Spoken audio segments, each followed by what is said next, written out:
T'es-tu déjà demandé pourquoi certaines personnes laissent une empreinte si profonde que leur absence devient presque insupportable, tandis que d'autres disparaissent de nos vies sans laisser la moindre trace? La vérité est brutale. La plupart d'entre nous commettons la même erreur dévastatrice. Nous croyons que notre présence constante, notre disponibilité totale et notre dévouement inconditionnel sont ce qui pousse les autres à nous apprécier. Pourtant, les anciens philosophes stoïciens avaient découvert quelque chose de révolutionnaire, à l'opposé de tout ce que l'on nous apprend sur les relations.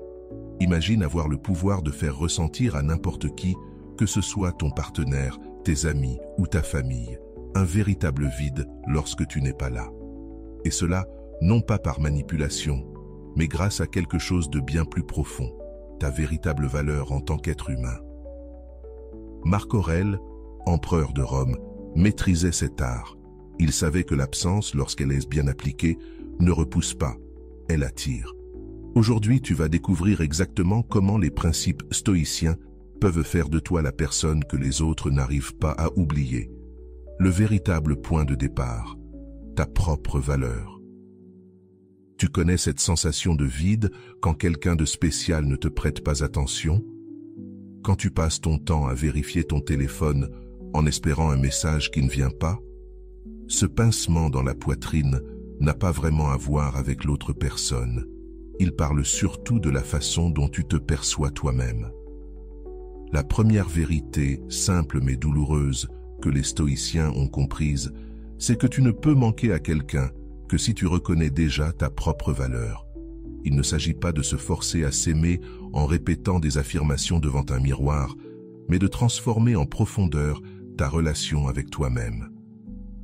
Pense à la dernière fois où tu as supplié pour obtenir de l'attention. Tu te souviens de ce sentiment désespéré, à envoyer message après message dans l'attente d'une réponse? Ou encore, du moment où tu as annulé tes propres projets pour te rendre disponible pour quelqu'un qui, finalement, ne t'a même pas appelé? Ces moments révèlent une vérité cruelle. Tu ne crois pas mériter d'être une priorité. Le problème, ce n'est pas que tu aimes trop, mais que tu n'arrives pas à être seul avec toi-même. Tu as besoin de la validation des autres, car tu n'arrives pas à la trouver en toi. Et crois-moi, les gens le sentent. Ils voient quand tu quémandes de l'affection, quand ton bonheur dépend entièrement d'eux. Voici le secret qui a changé ma vie. Quand tu développes une relation solide avec toi-même, tout change. Tu cesses de courir après les autres, de mendier de l'attention. Et paradoxalement, c'est exactement à ce moment-là que les gens commencent à te chercher. Tu as sûrement déjà rencontré cette personne qui semble avoir un magnétisme naturel, qui ne court jamais après personne, mais attire toujours du monde autour d'elle. Elle a découvert le secret. Elle se suffit à elle-même. Ce n'est pas être froid ou distant, mais avoir une base intérieure solide. C'est se lever le matin en se sentant bien avec soi-même, peu importe qui est ou non dans ta vie. Cela veut dire avoir des passions, des rêves et des objectifs qui ne dépendent de personne. Quand tu développes cette force intérieure, les autres le remarquent. Ils voient que tu n'es pas en quête désespérée d'approbation. Ils sentent que tu as une vie riche et intéressante, et cela éveille en eux une curiosité presque primitive, un désir de faire partie de ton univers. Le stoïcisme enseigne que la seule chose que tu contrôles vraiment, ce sont tes pensées et tes actions. Tu ne peux pas contrôler si quelqu'un t'aimera ou te donnera de l'attention, mais tu peux contrôler la façon dont tu te traites, comment tu investis en toi, et comment tu construis ton propre bonheur. Commence petit. Réserve chaque jour un moment pour toi. Fais quelque chose qui te procure du plaisir, même 15 minutes, lire, marcher, écouter de la musique, dessiner. Peu importe. Du moment que cela te reconnecte à toi-même, loin du regard des autres. Arrête d'espionner les réseaux sociaux de la personne que tu veux séduire. Arrête d'analyser chaque mot de ces messages. Ce comportement ne fait que te blesser et t'éloigner. À la place, concentre-toi sur la création d'une vie si intéressante que même toi, tu serais curieux de la découvrir. Cultive tes propres opinions. Aie des conversations passionnantes. Lis, apprends, voyage, même juste dans la ville voisine. Découvre de nouvelles saveurs. Suis une formation. Pratique un sport. Construis une version de toi dont tu es fier. Et surtout, apprends à aimer ta propre compagnie. Si tu ne peux pas passer une soirée seule sans te sentir misérable, comment veux-tu que quelqu'un ait envie de passer du temps avec toi? Si tu ne t'amuses pas avec tes propres pensées, pourquoi quelqu'un d'autre s'amuserait-il? Quand tu atteins ce point, quand tu aimes réellement qui tu es, tu cesses d'être dépendant, collant ou désespéré. Et ce changement agit comme un aimant. Les gens commencent à se demander « Qu'est-ce qui a changé? Pourquoi paraît-il si confiant? Pourquoi ai-je l'impression de manquer quelque chose quand il n'est pas là ?» Voilà la véritable base. Sans elle, toutes les autres techniques ne sont que de la manipulation à courte durée. Mais avec elle, tu deviens irrésistible. Avant de continuer, si tu n'es pas encore abonné à ma chaîne YouTube, je t'invite à le faire dès maintenant. En t'abonnant, tu seras informé de toutes mes nouvelles vidéos, ce qui te permettra de ne rien manquer de contenu précieux. 2. La présence sélective. As-tu remarqué que les personnes les plus marquantes de ta vie n'étaient pas toujours disponibles? Elles avaient cette qualité rare, apparaître au bon moment et disparaître quand il le fallait. La majorité des gens font l'erreur fatale de croire qu'être toujours présent est une preuve d'amour. Ils répondent à tous les messages immédiatement, annulent leurs plans quand leur partenaire appelle, sont toujours libres, toujours prêts. Résultat, ils deviennent prévisibles, banals, remplaçables. Pense à l'eau. Tant qu'elle coule à volonté, tu n'y penses pas. Mais le jour où elle manque, elle devient la chose la plus précieuse au monde. Il en va de même pour les relations. Être constamment disponible te fait perdre de la valeur. Savoir doser ta présence, en revanche, te rend essentiel. Attention, il ne s'agit pas de jouer un rôle froid ou calculateur, mais de mener une vie assez riche pour ne pas toujours pouvoir être disponible. Avoir ses propres priorités, qui parfois entreront en conflit avec les envies des autres. Souviens-toi de la dernière fois où quelqu'un t'a dit « Je ne peux pas aujourd'hui, j'ai un rendez-vous ». Si cette personne comptait pour toi, ta curiosité a sûrement été piquée. Quel rendez-vous? Avec qui? Pourquoi pas avec moi? Voilà la magie de la présence sélective. Quand tu n'es pas toujours là, chaque moment partagé devient plus précieux, plus spécial. Les gens commencent à voir ton temps comme un cadeau, non comme un dû. Compare deux situations. Un ami qui répond toujours à tes appels, accepte toutes tes invitations et annule ses plans pour toi. Et un autre, qui parfois ne peut pas, qui a un emploi du temps chargé, avec qui tu dois planifier à l'avance. Lequel valorises-tu le plus? Lequel te donne l'impression que passer du temps avec lui est un privilège? La réponse est évidente. Le deuxième. Pas parce qu'il est meilleur, mais parce que son temps a de la valeur. Applique cela à tes relations. As-tu une vie suffisamment remplie pour que parfois tu ne puisses pas répondre immédiatement?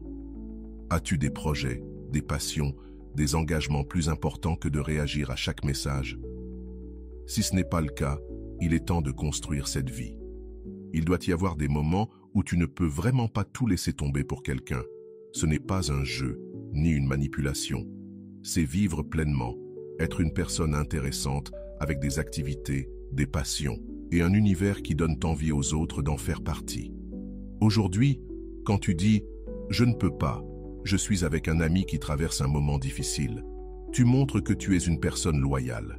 Quand tu dis « je ne peux pas sortir aujourd'hui, j'ai un rendez-vous important », tu montres que tu investis en toi-même. Et quand tu dis « j'ai déjà un engagement à ce moment-là », tu montres que ta vie ne tourne pas autour d'une seule personne. Et tu sais ce que cela provoque, du respect, de l'admiration. Et oui, une pointe de jalousie saine qui donne envie à l'autre de conquérir ton temps et ton attention. Mais le plus important, c'est que cela doit être vrai. Tu ne peux pas faire semblant. Tu dois réellement avoir une vie qui, parfois, t'empêche d'être disponible. Tu as besoin d'amis qui comptent sur toi, d'objectifs qui demandent ton temps, de passions qui t'absorbent. Commence dès aujourd'hui. Note dans ton agenda quelque chose qui t'enthousiasme, un cours de danse, une rencontre avec un ami, une promenade dans le parc, une formation en ligne, peu importe, du moment que c'est quelque chose qui te fait vibrer, autre que d'attendre des messages sur ton téléphone. Et lorsque quelqu'un t'appelle pile au moment où tu as ce rendez-vous, ne l'annule pas. Dis avec bienveillance « J'adorerais, mais j'ai déjà quelque chose de prévu. Que dirais-tu de demain ?» Observe alors comment la réaction change. Tu verras que la personne sera plus curieuse de savoir ce que tu fais. Rappelle-toi, quelqu'un qui est toujours disponible n'est jamais une priorité. Ceux qui mènent une vie intéressante éveillent toujours la curiosité. Et la curiosité est le premier pas pour que quelqu'un ressente ton absence. Le mystère personnel. As-tu déjà remarqué que les personnes les plus fascinantes que tu connais semblent toujours avoir des couches à découvrir? Même après longtemps, elles réussissent encore à te surprendre. Le mystère ne consiste pas à cacher qui tu es, mais à te révéler petit à petit, comme un livre qui gagne en profondeur à chaque page. Il s'agit d'avoir des dimensions de ta personnalité que les autres découvrent progressivement, créant cette impression constante. Il y a encore tellement à connaître. La plupart des gens font l'inverse. Dès la première rencontre, ils racontent toute leur vie, dévoilent tous leurs secrets, toutes leurs insécurités, toutes leurs peurs. Ils pensent que la transparence totale est synonyme d'intimité, mais ce n'est pas le cas. La vraie intimité se construit lentement, comme on pèle une oignon couche par couche. Révéler tout d'un coup tue la curiosité, et sans curiosité, il n'y a plus de désir de te connaître davantage. Pense à tes souvenirs les plus marquants avec des personnes spéciales. Ce sont souvent des moments où tu as découvert quelque chose d'inattendu à leur sujet. Un talent caché, une histoire du passé jamais racontée, un trait de personnalité insoupçonné. Ces découvertes créent de la connexion, car elles provoquent l'émerveillement et la surprise. Elles te donnent envie de passer plus de temps avec cette personne, de découvrir d'autres facettes. Imagine maintenant si cette personne t'avait tout raconté le premier jour. L'impact aurait-il été le même? Bien sûr que non. Ce qui rend ces instants spéciaux, c'est justement l'élément de surprise, la révélation progressive. Tu n'as pas besoin d'inventer des mystères sur toi-même. Tu dois simplement apprendre à te révéler au bon moment. Sois patient et laisse les gens te découvrir petit à petit. Offre-leur le plaisir de la découverte. Commence par observer combien tu parles de toi. Est-ce que tu livres toute ton histoire d'un coup? Ou bien donnes-tu des indices qui suscitent d'autres questions? Au lieu de dire « Je suis très timide et j'ai une faible estime de moi parce que mes parents m'ont toujours critiqué », tu pourrais dire « Je suis timide et j'ai une faible estime de moi parce que mes parents m'ont toujours critiqué. Suis plus observateur que bavard. J'aime comprendre les gens avant de m'ouvrir. » Ces deux phrases décrivent la même chose, mais la deuxième éveille la curiosité plutôt que la pitié. Développe des centres d'intérêt inattendus. Si on te connaît comme une personne sérieuse au travail, apprends à jouer de la guitare. Si on te voit comme quelqu'un de très casanier, suis un cours de cuisine internationale. Si on te perçoit comme pragmatique, lance-toi dans un loisir artistique. Ne fais pas cela pour impressionner, mais pour devenir une personne plus complète et plus intéressante. Lorsque ces facettes ressortiront naturellement dans une conversation, elles provoqueront cette délicieuse réaction. « Waouh, je ne savais pas que tu savais faire ça. » Et aussi des opinions sur des sujets inattendus, lisse sur des thèmes variés. Regarde des films de genres différents. Voyage dans des lieux insolites, même si ce n'est qu'un quartier inconnu de ta ville. Découvre des restaurants exotiques. Visite des expositions. Chaque nouvelle expérience ajoute une couche à ta personnalité. Et plus tu as de couches, plus le processus de découverte devient captivant. Mais attention, le mystère n'est pas un mensonge. N'invente pas d'histoire, ne prétends pas être quelqu'un d'autre. L'objectif n'est pas de tromper, mais de révéler peu à peu la richesse qui existe déjà en toi.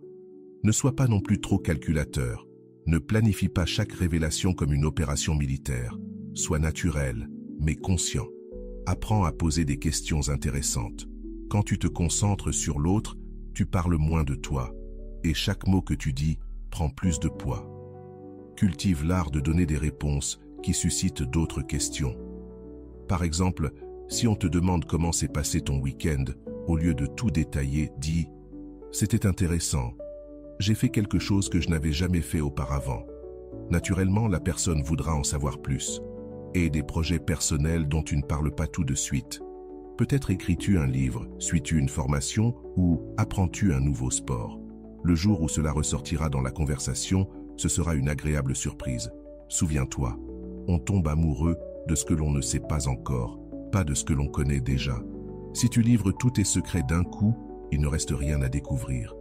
Mais si tu te révèles petit à petit, chaque rencontre devient une nouvelle aventure. Le but n'est pas d'être faux ou manipulateur, mais d'être authentique, tout en laissant les autres savourer le plaisir de te connaître progressivement. Quand tu maîtrises cet art, les gens ont l'impression qu'il y a toujours quelque chose de plus à découvrir chez toi. Et cette sensation de « je ne sais pas encore tout » est ce qui donne envie de rester proche de toi et de continuer à explorer qui tu es vraiment. Le quatrième pilier, la croissance constante. Sais-tu ce qui différencie une personne qui marque ta vie d'une autre que tu oublies? La première évolue sans cesse, cherchant toujours à devenir une meilleure version d'elle-même. L'autre reste identique, prévisible, figée. Les personnes en constante évolution sont comme des aimants. Elles inspirent, elles représentent des possibilités. Quand tu vois quelqu'un se dépasser, apprendre de nouvelles choses, atteindre ses objectifs, cela éveille un désir profond, celui de faire partie de ce voyage. Pense à la dernière fois où tu as été vraiment attiré par quelqu'un. Ce n'était probablement pas seulement à cause de son apparence, mais parce qu'il ou elle poursuivait un rêve. Lancer un projet, apprendre une langue, s'entraîner pour un marathon, développer un talent artistique. Les personnes en mouvement attirent, celles qui stagnent repoussent. C'est une loi naturelle des relations. Quand tu évolues, tu deviens imprévisible et captivant. Chaque rencontre apporte quelque chose de nouveau, une compétence apprise, une idée, une expérience vécue. Cela maintient la curiosité des autres sur la personne que tu es en train de devenir. Si tu répètes toujours les mêmes plaintes et racontes sans cesse les mêmes histoires, les gens perdent rapidement l'intérêt. Tu deviens une partie du décor, trop familière, trop prévisible. Mais attention, grandir constamment ne veut pas dire devenir accro au travail ou se surcharger avec 1000 activités. Cela signifie adopter une mentalité d'évolution, se réveiller chaque jour avec l'intention d'être un peu meilleur qu'hier. Cela peut être aussi simple que lire 15 minutes par jour, suivre un cours en ligne sur un sujet qui t'a toujours intéressé, essayer une nouvelle recette chaque semaine ou apprendre une chanson à la guitare. L'important n'est pas la vitesse, c'est la constance. Et quand tu développes cet état d'esprit, il se passe quelque chose de magique dans la manière dont les gens te perçoivent. Ils commencent à t'associer au progrès, à l'évolution, aux possibilités. Et ça, c'est extrêmement attirant. Souviens-toi de cette personne que tu as rencontrée il y a quelques années et que tu as revue récemment, en étant surpris de constater à quel point elle avait changé pour le mieux. Plus sûre d'elle, plus intéressante, plus accomplie. Voilà le pouvoir du développement constant. Maintenant, compare-la à cette autre personne qui, 5 ans plus tard, est restée exactement la même. Même plainte, même problème, même conversation. Que ressens-tu? Probablement un mélange de tristesse et d'ennui. La première inspire admiration et curiosité, la seconde suscite compassion, et soyons honnêtes, un certain malaise. Personne ne veut se voir reflété dans la stagnation d'autrui. Veux-tu être perçu comme quelqu'un qui évolue toujours ou comme quelqu'un qui est resté figé? Veux-tu que les gens ressentent de l'enthousiasme ou de l'ennui en pensant à toi? La croissance personnelle n'a pas besoin d'être spectaculaire. Tu n'es pas obligé de changer de carrière chaque année ou de devenir une personne complètement différente. Elle peut être subtile, mais doit être constante. Apprends un nouveau plat chaque mois. Lis un livre différent de ceux que tu lis habituellement. Va te promener dans un endroit où tu n'es jamais allé. Engage une conversation profonde avec quelqu'un que tu as toujours considéré comme superficiel. Écoute un style de musique qui ne t'a jamais intéressé. Chaque nouvelle expérience ajoute une dimension à ta personnalité, et plus tu en as, plus tu deviens intéressant aux yeux des autres. Mais voici un secret que peu de gens comprennent. La croissance la plus attirante est intérieure. Accumuler des compétences et de l'expérience ne sert à rien si tu conserves la même mentalité limitée. Travaille sur tes peurs, questionne tes croyances, Défie tes préjugés, développe ta patience, ta compassion et ton courage. Ce genre d'évolution est ce qui te rend vraiment magnétique. Quand tu es sincèrement engagé dans ton développement personnel, cela se reflète dans tout, ta manière de parler, ta réaction face aux problèmes, la façon dont tu traites les autres, ta manière d'affronter les défis. Tu deviens inspirant sans même essayer. Et les personnes inspirantes sont inoubliables. Elles laissent une empreinte dans la vie des autres. Elles font naître cette question: comment fait-il pour toujours évoluer? Qu'a-t-il que je n'ai pas? Comment puis-je être plus comme lui? Quand tu quittes la vie de quelqu'un en étant cette personne, il ressent un vide. Pas seulement à cause de ton absence physique, mais à cause de l'inspiration qui disparaît avec toi. Il regrette la meilleure version de lui-même que tu as réveillée en étant présent. C'est ce manque-là qui compte vraiment. Il ne s'agit pas de dépendance émotionnelle ou de besoin, mais de perdre une source d'inspiration, un exemple de ce qui est possible, un rappel que nous pouvons toujours devenir meilleurs. Commence aujourd'hui. Choisis une sphère de ta vie que tu veux développer, qu'elle soit physique, mentale, émotionnelle, professionnelle ou artistique. Avance un peu chaque jour et surtout, laisse les autres voir cette évolution. Ne sois pas trop modeste. Partage tes réussites, tes apprentissages, tes découvertes, non pas pour te vanter, mais pour inspirer. Quand tu évolues, tu donnes aux autres la permission d'évoluer eux aussi. Et cela crée un lien puissant et durable. Indépendance émotionnelle. T'es-tu déjà retrouvé à attendre un message pour savoir si ta journée sera bonne ou mauvaise? As-tu déjà annulé tes plans parce que quelqu'un de spécial était de mauvaise humeur? As-tu déjà senti que ton bonheur dépendait entièrement de la façon dont une personne te traitait? Si oui, tu as expérimenté l'opposé de l'indépendance émotionnelle. Et c'est exactement ce qui finit par éloigner les autres, même ceux qui t'aiment. La vérité douloureuse, c'est que personne ne veut porter la responsabilité du bonheur de quelqu'un d'autre. C'est un poids trop lourd. Quand tu mets ton bien-être émotionnel entre les mains de quelqu'un, tu transformes la relation en prison. Pour vous deux. Souviens-toi de la dernière fois qu'une personne est devenue émotionnellement dépendante de toi. Au début, c'est flatteur. Waouh, cette personne a vraiment besoin de moi. Mais avec le temps, cela devient étouffant. Quand quelqu'un ne peut pas aller mieux sans ta validation constante, tu finis par te sentir responsable de ses émotions. Et cette responsabilité imposée devient un fardeau. Le fardeau se transforme en irritation. L'irritation devient un besoin de distance. À l'inverse, imagine quelqu'un qui est heureux quand tu es là, mais qui sait aussi l'être quand tu n'es pas là. Quelqu'un qui apprécie ta présence, mais n'en dépend pas pour se sentir complet. Cette personne est comme un cadeau dans ta vie, pas une obligation. Tu choisis d'être près d'elle parce que tu le veux, pas par peur qu'elle s'écroule en ton absence. Cette différence change tout. L'indépendance émotionnelle ne signifie pas être froid ou distant. Cela veut dire avoir une base solide de bonheur qui ne dépend pas des actions ou de l'humeur des autres. C'est être capable de réguler tes émotions sans avoir besoin que quelqu'un te calme, te motive ou te valide en permanence. Et quand tu développes cette indépendance, il se passe quelque chose de magique. Les autres cessent de se sentir sous pression près de toi. Ils peuvent être eux-mêmes sans craindre de te blesser par accident. Ils peuvent gérer leurs propres problèmes sans se sentir obligés de gérer les tiens. Et tu sais ce que ça provoque? Du soulagement, de la liberté et, paradoxalement, une envie plus forte d'être avec toi, car ta compagnie devient agréable, pas obligatoire. Les personnes les plus attirantes ont souvent cette qualité. Elles sont heureuses de te voir, mais elles ne s'effondrent pas quand tu pars. Elles te manquent, mais elles ne désespèrent pas. Cette stabilité émotionnelle est incroyablement séduisante, car elle est rare. La plupart des gens vivent sur des montagnes russes émotionnelles, dépendant des autres pour les faire monter ou descendre selon leurs attentes. Mais comment développer cette indépendance sans devenir insensible? D'abord, apprends à identifier tes émotions. Quand tu es triste, en colère ou anxieux, demande-toi « Qu'est-ce que je ressens exactement? Pourquoi est-ce que je ressens cela ?» Souvent, on découvre que notre tristesse ne vient pas de la situation actuelle, mais de peurs anciennes ou d'attentes irréalistes. Ensuite, Développe tes propres stratégies pour faire face aux émotions difficiles. Au lieu de courir vers ton téléphone à chaque malaise, adopte des techniques qui fonctionnent pour toi. Faire du sport, écouter de la musique, écrire, méditer, prendre un bain chaud.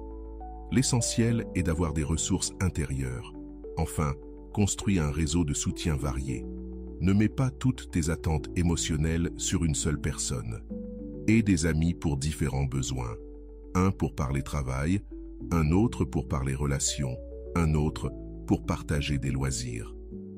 4e point, développe des passe-temps et des centres d'intérêt qui te procurent du plaisir, indépendamment de toute autre personne. Cela peut être la lecture, la cuisine, la marche, la photographie, l'apprentissage d'une langue, bref, tout ce qui te fait te sentir bien avec toi-même, seul. 5e point, pratique la gratitude pour les petites choses. Quand ton bonheur dépend uniquement d'événements majeurs ou de l'approbation des autres, tu te retrouves constamment insatisfait. Mais lorsque tu apprends à trouver de la joie dans les choses simples, un bon café, un magnifique coucher de soleil, une chanson qui t'émeut, tu deviens libre de la dépendance émotionnelle envers les autres pour te sentir bien. L'indépendance émotionnelle signifie aussi ne pas tout prendre personnellement. Quand quelqu'un est de mauvaise humeur, comprends que cela peut être lié à ses propres problèmes et non à toi. Quand une personne ne répond pas immédiatement à ton message, évite d'inventer 1000 scénarios sur ce que tu aurais pu faire de mal. Cette maturité émotionnelle est extrêmement attirante. Elle montre que tu es une personne équilibrée, fiable, qui ne crée pas de drames inutiles et ne réclame pas sans cesse attention et validation. Mais le plus important est de comprendre que l'indépendance émotionnelle ne signifie pas ne jamais avoir besoin de personne. Elle signifie avoir besoin par choix et non par désespoir. C'est apprécier les gens pour ce qu'ils ajoutent de spécial à ta vie et non parce que tu ne pourrais pas vivre sans eux. Lorsque tu atteins cet équilibre, les autres ressentent quelque chose de différent à ton contact. Ils se sentent libres d'être eux-mêmes. Ils savent qu'ils peuvent te faire confiance sans crainte de te briser. Ils sentent que leur présence est un cadeau pour toi et non une nécessité désespérée. Et lorsque tu t'éloignes ou que tu n'es pas disponible, ils te manquent d'une manière saine. Ils regrettent ton énergie équilibrée, ta compagnie agréable et cette sensation de liberté qu'ils ressentent à tes côtés. Ce manque-là est précieux. Ce n'est pas de la dépendance, mais un véritable désir envers quelqu'un qui apporte de la valeur à la vie sans exiger un lourd prix émotionnel. 6e point, crée des souvenirs mémorables. Ferme les yeux un instant et pense à la personne qui a le plus marqué ta vie. Te souviens-tu des conversations banales ou plutôt des moments qui t'ont coupé le souffle? Probablement des instants uniques, cette discussion profonde en pleine nuit, cette aventure imprévue vécue ensemble, ce geste tendre au moment où tu en avais le plus besoin, ce fou rire jusqu'à en avoir mal au ventre. Les gens n'éprouvent pas de manque envers ceux qui sont simplement passés dans leur vie. Ils regrettent ceux qui ont créé avec eux des souvenirs inoubliables. Tu peux passer des années à parler de météo, de travail ou de problèmes et être vite oublié. Mais il suffit de quelques moments forts partagés pour rester gravé dans un cœur pour toujours. Pense à tes amis d'enfance. Tu ne te rappelles peut-être pas 90% de vos discussions, mais tu te souviens parfaitement de cette fois où vous vous êtes échappés pour jouer au parc, de cet anniversaire où il s'est passé quelque chose de drôle, ou de ce moment où l'un a réconforté l'autre après une déception. Ces instants sont devenus des ancres émotionnelles. Quand ils pensent à toi, ce sont ces souvenirs qui reviennent, éveillant chaleur et nostalgie. Le problème, c'est que beaucoup vivent en pilote automatique. Toujours les mêmes lieux, les mêmes activités, les mêmes conversations. Rien de mal à la routine, mais si toute ton interaction avec quelqu'un est routinière, tu ne crées pas de souvenirs marquants. Tu accumules du temps ensemble, mais pas du temps vraiment vécu. Les personnes mémorables transforment les moments ordinaires en expériences uniques. Ce n'est pas un hasard. Elles cherchent activement à rendre la vie plus intéressante. Cela peut être aussi simple que de proposer d'aller voir le lever du soleil plutôt que de prendre un café, de cuisiner une recette exotique ensemble plutôt que de toujours aller au même restaurant, ou de marcher la nuit en parlant de rêves plutôt qu'en se plaignant des problèmes. La différence ne tient pas seulement à ce que tu fais, mais à la manière dont tu le fais. Être présent, sortir de la routine, vivre quelque chose de spécial ensemble. Souviens-toi de la dernière fois où quelqu'un t'a surpris positivement. T'a emmené voir un lieu magnifique, t'a appris quelque chose de nouveau, ou a eu envers toi un geste attentionné et inattendu. Tu t'es senti spécial, apprécié, heureux. Ce sont ces moments-là qui marquent et qui font que l'on pense à toi quand tu n'es pas là. Et créer des souvenirs inoubliables ne nécessite pas de dépenser beaucoup d'argent ou de faire quelque chose de spectaculaire. Il s'agit d'être sincèrement présent et de se soucier de rendre le temps passé ensemble unique. Cela peut être de rappeler un détail que la personne a mentionné des semaines auparavant, de remarquer qu'elle est triste et de lui offrir un petit geste réconfortant ou de partager une pensée profonde que tu aurais gardée pour toi. Il s'agit de briser la superficialité qui domine la plupart des interactions humaines et de créer de véritables moments de connexion. Une conversation honnête sur les peurs et les rêves vaut mieux que 100 discussions sur la pluie et le beau temps.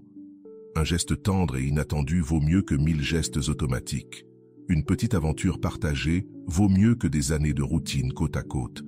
Lorsque tu deviens une personne qui provoque ces moments spéciaux, les autres t'associent à des émotions positives. Ils se souviennent de toi avec un sourire et un sentiment chaleureux au cœur. Ce n'est pas seulement ta présence qu'ils regrettent, mais aussi les moments uniques vécus avec toi. Et voici le secret. Ces souvenirs deviennent une partie de leur identité. Quand on leur demande quels sont les instants les plus précieux de leur vie, tu es dedans. Quand ils ont besoin d'inspiration ou de joie, ils revisitent ces souvenirs. Tu deviens une partie de leur histoire, d'une manière belle et durable. C'est bien plus puissant que n'importe quelle technique de séduction ou manipulation émotionnelle. Alors, commence dès aujourd'hui. Plutôt que de demander « Comment s'est passée ta journée ?», demande « Quel a été le meilleur moment de ta journée ?» Plutôt que de toujours faire la même chose, propose quelque chose de différent, même simple. Plutôt que de rester sur ton téléphone, sois pleinement présent. Chaque interaction est une occasion de créer un souvenir marquant. Quand tu es connu comme quelqu'un qui rend la vie des autres plus belle et plus vivante, ton absence prend un sens bien plus profond. Les gens ne regrettent pas ceux qui ont toujours été là, mais ceux qui ont embelli leur vie par leur présence. 7e point. Développe une énergie magnétique. As-tu déjà pénétré dans une pièce et immédiatement remarqué une personne, sans vraiment savoir pourquoi? Ce n'était pas forcément la plus belle ou la mieux habillée, mais il y avait quelque chose qui attirait. Une sorte de présence à laquelle les autres gravitent naturellement. Cette énergie magnétique n'a rien à voir avec la chance ou la génétique. C'est quelque chose que tu peux apprendre à développer. L'un des traits les plus puissants pour que quelqu'un ressente ton absence, c'est l'énergie que tu portes. Elle agit comme une signature invisible que tu laisses partout où tu passes. Certaines personnes dégagent une lourdeur, une fatigue qui donne envie aux autres de s'éloigner. D'autres, au contraire, laissent derrière elles une sensation légère, inspirante, qui pousse les gens à rester plus longtemps. Pense à la différence entre être proche de quelqu'un qui se plaint constamment et être avec quelqu'un qui trouve toujours quelque chose d'intéressant à partager. Entre celui qui te vide de ton énergie avec des problèmes incessants et celui qui te fait rire, qui t'inspire. Entre quelqu'un qui te rend lourd et quelqu'un qui t'allège. Une personne avec une énergie magnétique n'est pas forcément la plus extravertie ou la plus bavarde. Cela peut être quelqu'un de calme, mais qui transmet paix, confiance, positivité. C'est quelqu'un qui te fait te sentir bien avec toi-même quand tu es près de lui. Et cette énergie commence par ta relation avec toi-même. Si tu luttes constamment avec tes pensées, si tu te juges ou te critiques sans cesse, cette confusion intérieure se reflète dans ton énergie extérieure. Les gens le ressentent, même sans savoir l'expliquer. À l'inverse, lorsque tu es en paix avec toi-même, que tu t'acceptes avec tes imperfections, que tu as une vision optimiste de la vie, cela se reflète aussi. Tu deviens une personne agréable à côtoyer. Mais l'énergie magnétique va plus loin que le simple bien-être personnel.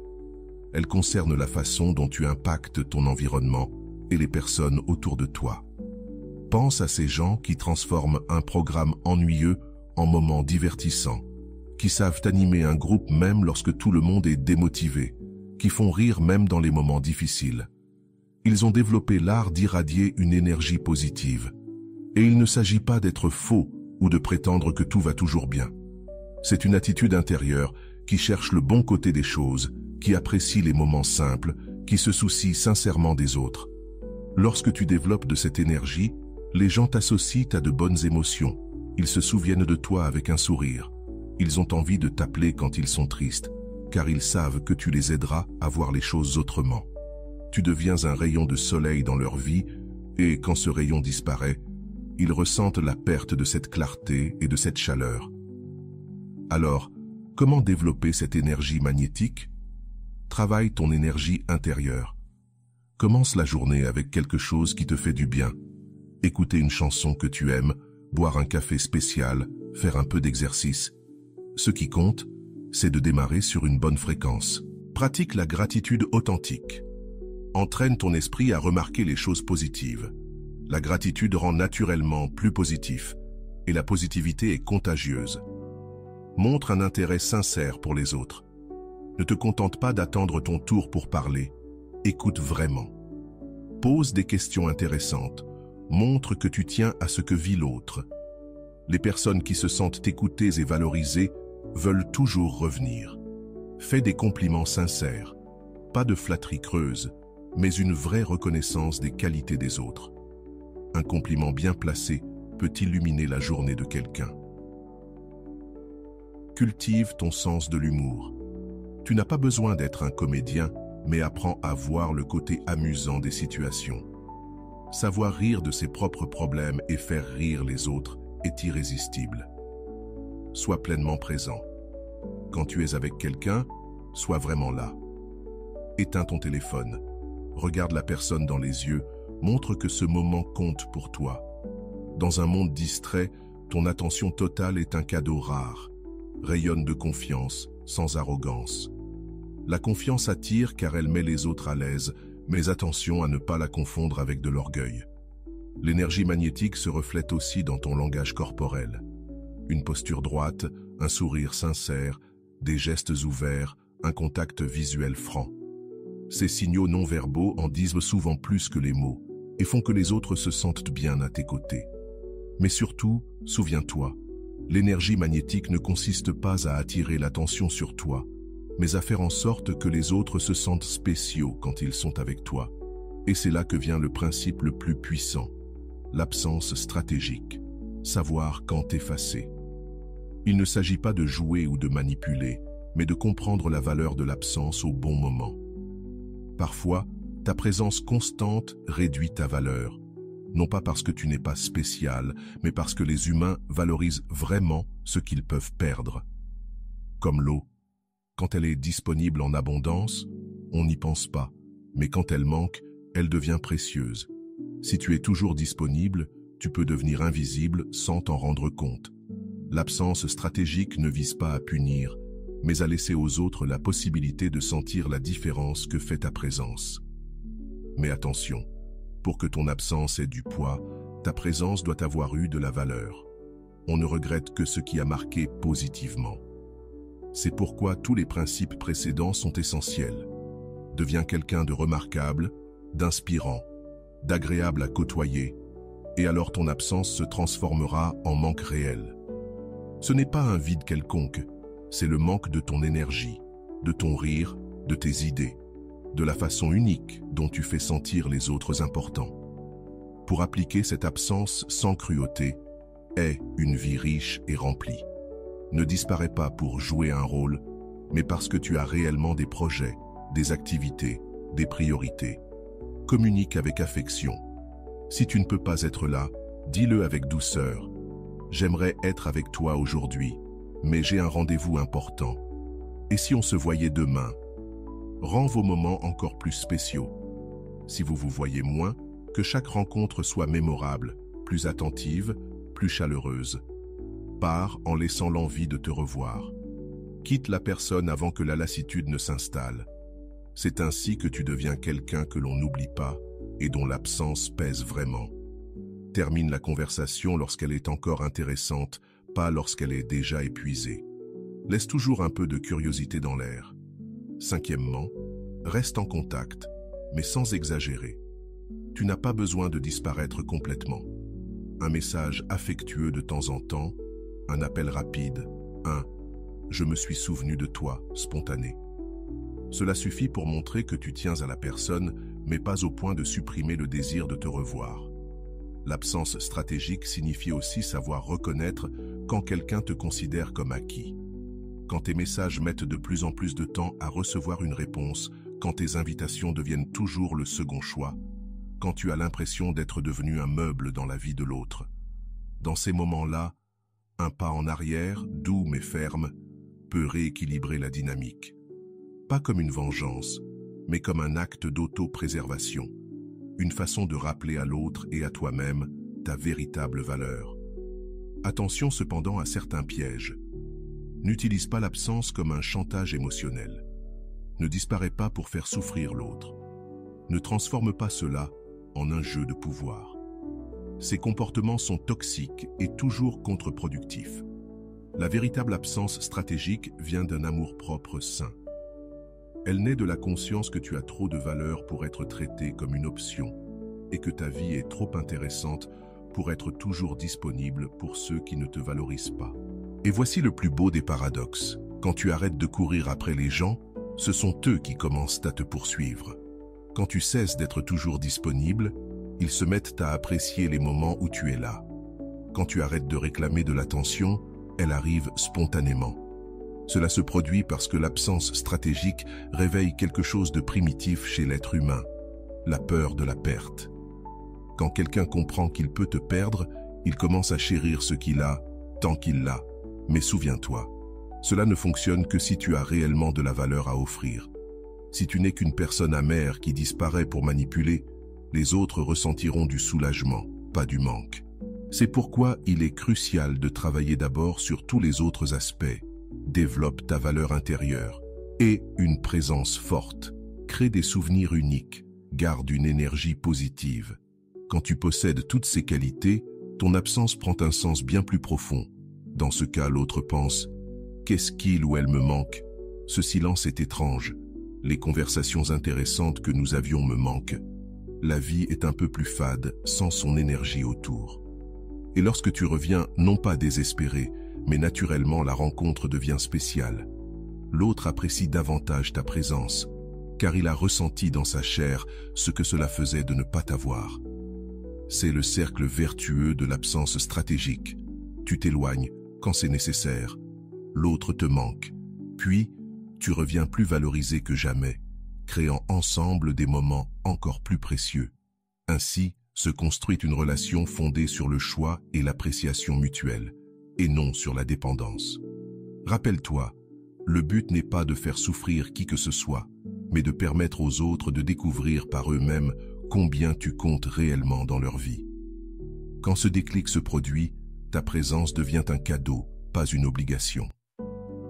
Nous voici à la fin de ce voyage au cœur des secrets stoïciens qui transforment des gens ordinaires en présence inoubliable. Tu viens de découvrir 8 principes puissants capables de révolutionner non seulement tes relations, mais aussi toute ta manière d'exister dans le monde.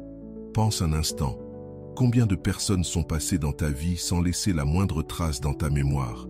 Et combien ont laissé une empreinte si profonde que, même des années plus tard, tu souris encore en pensant à elles? La différence entre ces deux catégories n'a rien à voir avec la chance, le destin ou la génétique. Elle réside dans l'application consciente de ce que tu viens d'apprendre. Quand tu développes ta valeur intérieure, tu arrêtes de quémander de l'attention et tu attires des personnes réellement intéressées par qui tu es. Quand tu pratiques la présence sélective, tu deviens un prix, pas une évidence. Quand tu cultives ton mystère personnel, tu gardes les autres éternellement curieux de découvrir les couches suivantes de ta personnalité. Le développement constant fait de toi une source d'inspiration que les gens veulent te garder près d'eux. L'indépendance émotionnelle te libère des chaînes du manque et libère aussi les autres de la pression d'être responsable de ton bonheur. Les souvenirs exceptionnels que tu crées deviennent des trésors que les autres conservent dans leur cœur. Ton énergie magnétique les fait se sentir mieux en ta présence. Et enfin, l'absence stratégique leur permet de prendre conscience par eux-mêmes du vide que ton absence laisse derrière elle. Mais voici la vérité la plus importante. Ces principes ne fonctionnent que lorsqu'ils sont appliqués avec authenticité. Ce ne sont pas des techniques de manipulation pour obtenir ce que tu veux des autres, mais des outils de développement personnel qui te transforment en une version plus intéressante, plus précieuse et plus marquante de toi-même. Quand tu deviens cette personne avec une valeur intérieure solide, une présence magnétique, un esprit en constante évolution et une sagesse émotionnelle, tu n'as plus besoin de chercher à ce que l'on pense à toi. Cela se produit naturellement, car tu es devenu véritablement irremplaçable. Le stoïcisme nous apprend que nous ne contrôlons pas les actions des autres, seulement les nôtres. Mais lorsque tu travailles continuellement sur toi-même, lorsque tu deviens la meilleure version possible de qui tu es, le monde autour de toi réagit d'une façon étonnante. Les gens commencent à remarquer ta valeur, à apprécier davantage chaque moment passé avec toi, à ressentir ton absence. Non pas parce que tu as suivi une formule magique, mais parce que tu es devenu quelqu'un de vraiment spécial. Souviens-toi, ton absence ne fait mal que si ta présence a réellement compté. Ton silence ne dérange que si ta voix réchauffait les cœurs. On ne manque que ceux qui ont apporté quelque chose d'unique à notre vie. Alors, cesse de te concentrer sur comment faire pour que les autres pensent à toi et concentre-toi sur comment devenir quelqu'un qui mérite vraiment d'être regretté. Commence dès aujourd'hui. Choisis l'un des 8 principes et travaille dessus pendant les 30 prochains jours. Puis, ajoutant un autre et encore un autre. Dans quelques mois, tu seras une personne complètement transformée. Et lorsque cela arrivera, tu découvriras quelque chose de magique. Tu n'auras plus à craindre d'être oublié, car tu seras devenu inoubliable. Si tu es arrivé jusqu'ici, permets-moi de te remercier profondément pour ton temps et ton attention consacrée à cette vidéo. Avant de partir, abonne-toi à la chaîne si ce n'est pas encore fait. Je te laisse ici 2 vidéos qui pourraient t'intéresser. Prends soin de toi et à bientôt.